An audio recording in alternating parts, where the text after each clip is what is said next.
When people truly want to make up their mind to change and they become so conscious of those unconscious thoughts, they would never go unconscious to them again. That's the moment the body is being reconditioned to a new mind.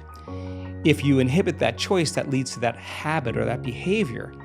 A habit is when you've done something so many times, the body knows how to do it better than the brain. Now you're stopping the body from being on autopilot. And if the body's craving the feeling of unworthiness and you're stopping the body from feeling that way, and you're aware in your life how you speak, you're aware in your life how you're feeling, and you're checking in, you're saying, do I really want to feel this way?